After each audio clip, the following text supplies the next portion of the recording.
Hello and welcome to Samuel's Fortress. I'm your host Kirill, and today we're going to be discussing the first Serbian uprising, which was launched in the year 1804.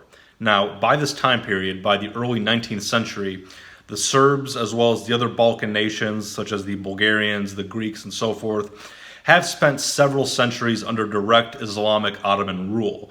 The medieval empires, including the medieval Serbian Empire, which was very powerful in the 14th century, will collapse during that century and into the early 15th century as a result of the Ottoman conquest of the Balkans. Now, as a result of this Ottoman conquest, these Balkan nations that I mentioned, including the Serbs, will be subjects to this Ottoman Empire, and as a result of that, their national identities will be severely diminished during these several centuries.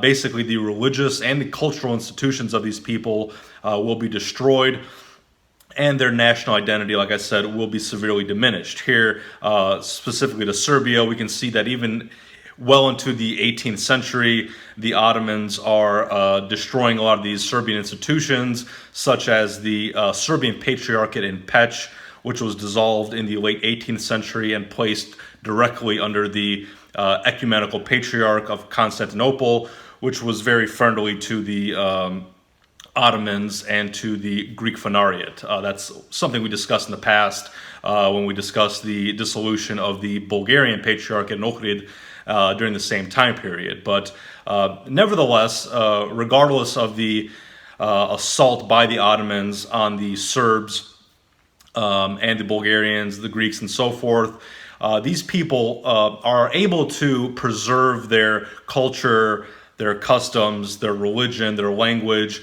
within the local communities, within their extended families, their kind of traditional hierarchies, and so forth. And here I will be quoting Misha Glenny's The Balkans in that regard. Life in the villages was generally well ordered, patriarchal, and monotonous. Men worked out in the fields, while women stayed at home, although they were also required to help in the fields at harvest time. The zadruge consisted of extended families who would share a central room for work and recreation, with sleeping chambers leading off on all sides. Family ties were at the heart of Serbian society, and the peasantry would be loath to break up a zadruga even when it became crowded, preferring to expand their dwellings so that it was not unusual for one house to form an entire street. Glenny goes on to write, above all, the Zadruga preserved the social and cultural traditions of the Serbs and did so more effectively than the Orthodox Church. The Church is often erroneously assumed to have been the sole bearer of Serbian identity during the 3.5 centuries of Ottoman rule that separated the collapse of the medieval Serbian Empire and the first Serbian uprising of 1804. In fact, its role was limited, especially since it did not use the vernacular, but the Sloveno-Serbian, a variation of Old Church Slavonic that none of the illiterate peasants could understand. The monasteries could at least claim to be the guardians of the iconic traditions of the medieval Serbian Empire, but the senior hierarchy had been dominated by Greeks since the abolition of the Serb Patriarchate in 1766, and the Greek hierarchy increased the alienation of Serbs from the official church. During the first Serbian uprising, the bishops, who were trapped in the besieged towns, supported the Turkish authorities, thus deepening the resentment amongst the Serbs. The local priests and the pashaluks were often uneducated appendages of the Zadruge and the Knezhevine, doing more than officiating weddings, funerals, and baptisms. They were usually appointed by the local knezes, to whom they owed what standing they had. They exerted a little doctrinal influence on the peasantry, if indeed they had the slightest understanding of the doctrines themselves. The most highly developed cultural form among the Serbs was the epic poem, sung or recited by performers and shunned by the church. The poems dwelt on the great themes of the Serbian pre-Ottoman history. The stories about the Serbian defeat at the Battle of Kosovo Pole in 1389 and other events from the medieval period became the cornerstones of Serbia's modern national mythology. The uprisings at the beginning of the 19th century were represented as the revival of the Serb struggle against the all-conquering Ottomans at the end of the 14th century. Through these poems and songs, modern Serbia claimed a vital continuity with the romanticized past as a means of underscoring its claims to disputed territory.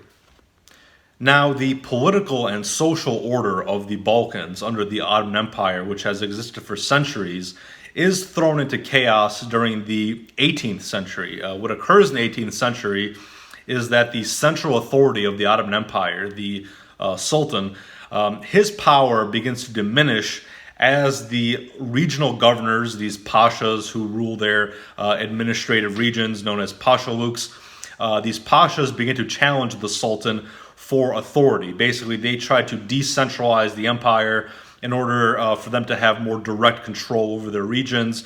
And this is causing a tension between the local pashas and the central authority in Istanbul.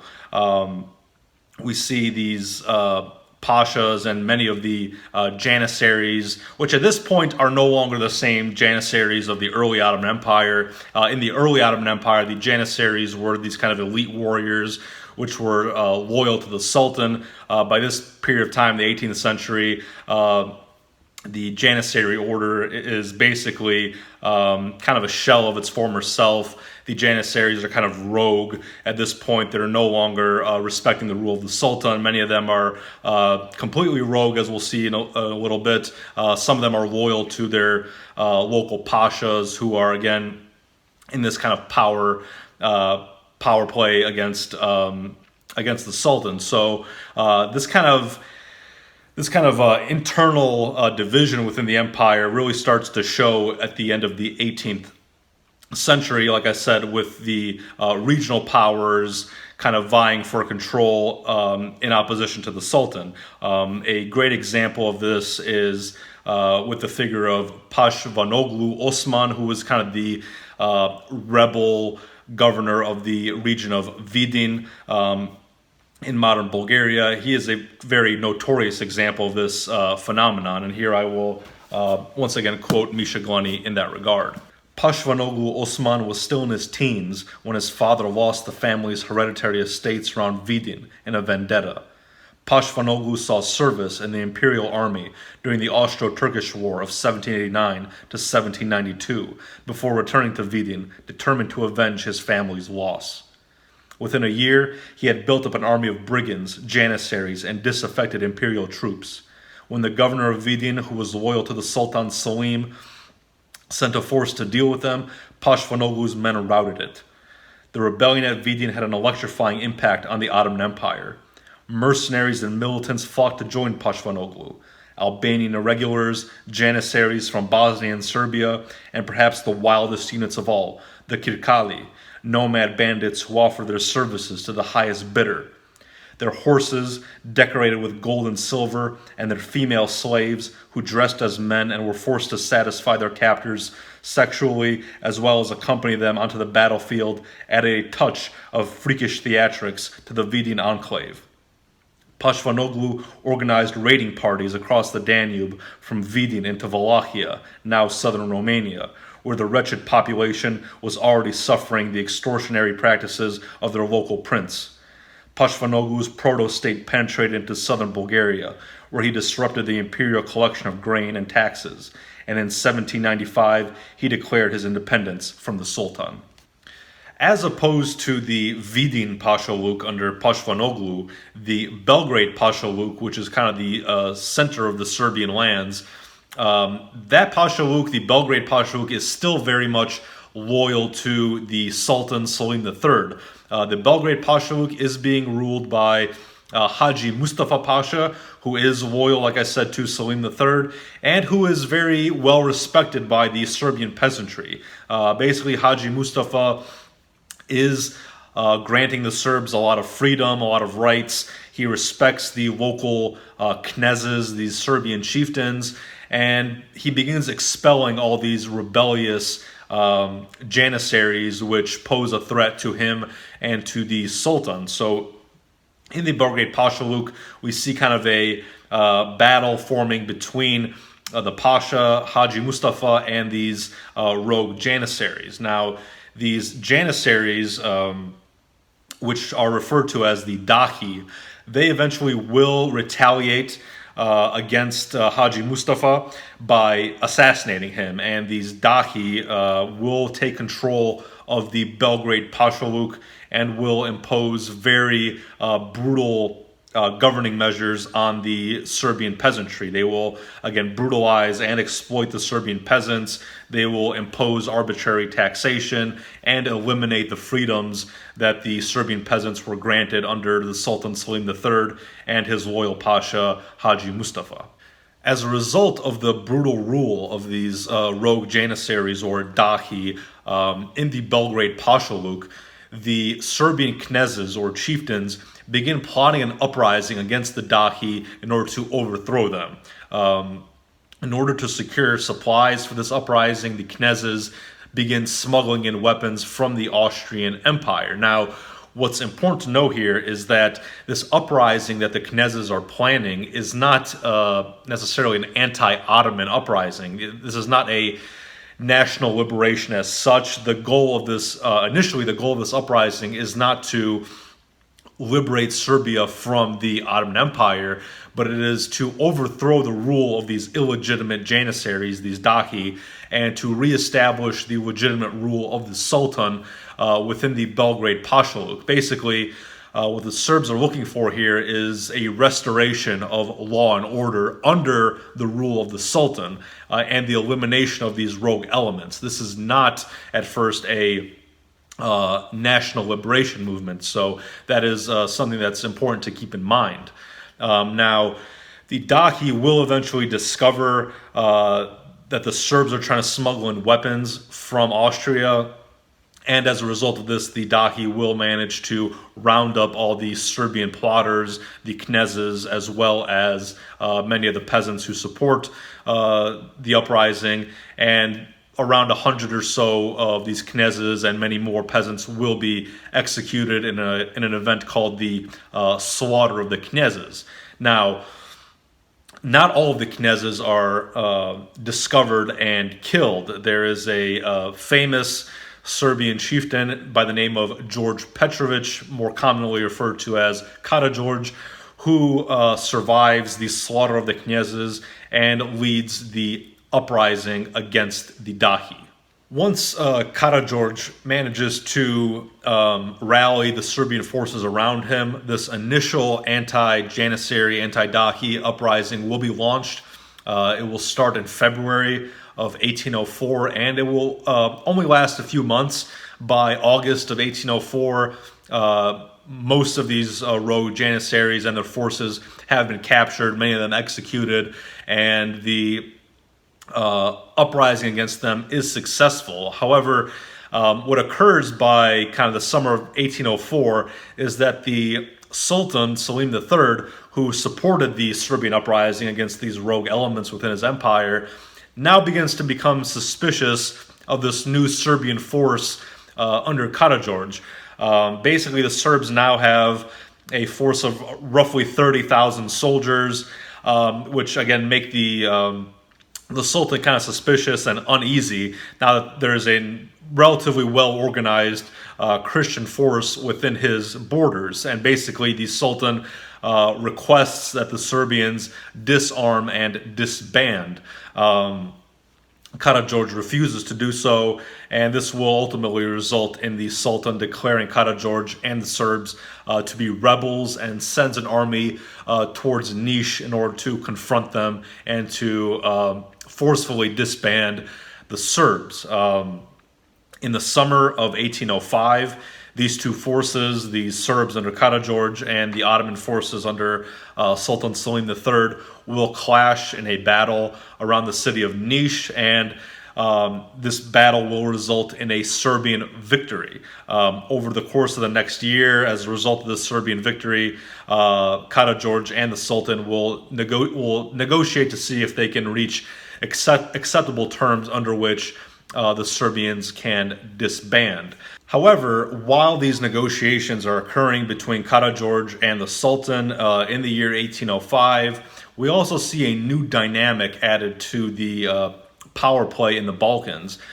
Basically, this entire Serbian uprising is occurring under the shadow of the Napoleonic Wars. In the same year, 1805, we will have the famous Battle of Austerlitz, where Napoleon famously defeats the forces of Austria and Russia.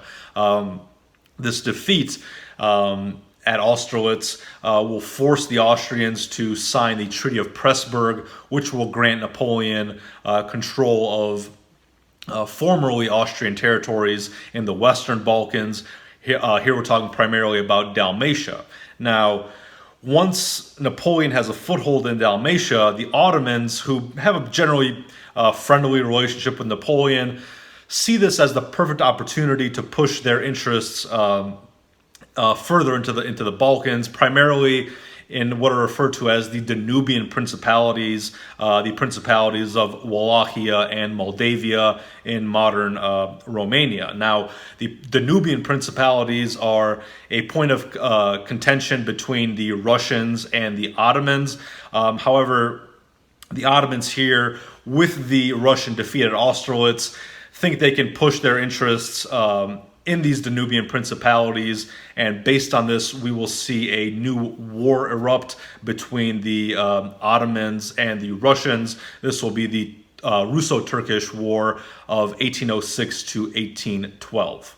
With the start of this new Russo-Turkish War, we will see Tsar Alexander I of Russia move forces into these Danubian principalities of Moldavia and Wallachia, and form an alliance with the Serbs in order to fight against the Ottomans in this Balkan theater. Additionally, the Russians will engage the Ottomans in the Caucasus region, primarily around Armenia, where the Ottomans and the Russians also have some territorial disputes. Furthermore, the Russians will engage the Ottomans in a number of naval battles. Here we're talking about the Battle of the Dardanelles and the Battle of Athos. And the Russians are victorious initially in all of these theaters. In the Balkans, in the Caucasus, and in the Aegean Sea, the Ottomans suffer defeat at the hands of the Russians. So this war is not really going in Ottoman favor as they had initially expected. On top of that, the Serbs under Karađorđe managed to secure a number of victories very early on in the uprising. Here we have battles in Ivankovac, Nišar, and Deligrad, where the Serbs are victorious. Initially, Karađorđe manages to capture the citadels at Belgrade and at Šabac, which will basically result in Karađorđe taking control of the Belgrade Pashaluk. So the Ottomans are kind of initially devastated at first with a series of losses to both the Russian forces and to the Serbs. To make things worse for the Ottomans, the following year of 1807, the Russians and the French will form an alliance. Basically, Napoleon and Tsar Alexander I will sign the Treaty of Tilsit, again forming an alliance between these two empires, and this will allow Tsar Alexander I of Russia to divert a large portion of his forces from the north around the Prussian region. He will divert those forces south towards the Danubian principalities, and over the next couple of years, from 1807 to 1809, we'll see a massive growth in Russian forces in the Balkan region as the Russians prepare for an all-out assault on the Ottoman forces in the Balkans. Now, in 1809, as the Russians are diverting their forces south towards the Balkans in preparation of their renewed attack on the Ottoman Empire, there is a change in power within the Ottoman Empire itself. Basically here what we see is that the Sultan Selim III is overthrown and assassinated, and a new sultan by the name of Mahmud II takes control of the empire. Now, in 1809, Mahmud II will engage the Serbs at the Battle of Chegar, at which time the Serbs suffer their first great defeat of their uprising. Basically here, the Serbs are heavily outnumbered, and the Ottomans decisively win the Battle of Chegar. Here, famously, Mahmud II orders that the Serbian skulls of the dead Serbs be collected and form a tower, the Skull Tower as it is called. Basically what the Ottomans do is they skin the skulls of the Serbs and pile them up into a 5-meter tall tower comprised of around 1,000 skulls, and it is placed on the road near Niš between Belgrade and Istanbul as a warning to the Serbs of what their fate will be if they continue their uprising against the Ottoman Empire. Now, shortly after this Battle of Chegad and the construction of this skull tower, the Russians begin their assault on the Ottomans. The Russians invade Wallachia, cross the Danube, and actually occupy large portions of modern Bulgaria. The Russians here are on the offensive. They have the momentum of the war, and from 1809 to 1812, we see the Russians kind of take the upper hand in this Russo-Turkish war. However, that all kind of comes to an end in 1812 as the alliance between Napoleon and Alexander I is broken, and Napoleon here is preparing for his famous invasion of Russia during the year 1812. Faced with a planned invasion of Russia by Napoleon, Alexander I has no option other than to pull his forces out of the Balkans in order to reinforce his Russian defenses. Here, the Russians quickly sign an agreement with the Ottomans known as the Treaty of Bucharest. This is not the Treaty of Bucharest of the Balkan Wars. This is the 1812 Treaty of Bucharest. And in this treaty, the Russians will claim some territories in Moldavia and in the Caucasus, but pretty much, other than making a few territorial gains, they kind of abandoned the Serbs to the Ottomans. The final defeat of the First Serbian Uprising was signaled by Karađorđe's flight to Austria on the 3rd of October, 1813. Those of his peers who stayed in the Pashaluk were determined to make capital out of his apparent act of cowardice. At first, the new governor, Suleiman Pasha, favored reconciliation with the Serbs. With the exception of the most wanted chieftains, a general amnesty was granted, and many thousands of peasants who had fled from the Ottoman army returned. But Suleiman then ordered the reimposition of a harsh feudal regime. Opposition to these measures soon grew amongst a Serbian peasantry that had developed new aspirations since 1804. The governor's attitude hardened, and by the spring of 1814, the bad old days seemed to have returned. Men were roasted alive, hanged by their feet over smoking straw until they asphyxiated, castrated, crushed with stones, and bastinadoed. Their women and children were raped and sometimes taken by force to harems. Outside Stamboul Gate in Belgrade, there were always on view the corpses of impaled Serbs being gnawed by packs of dogs.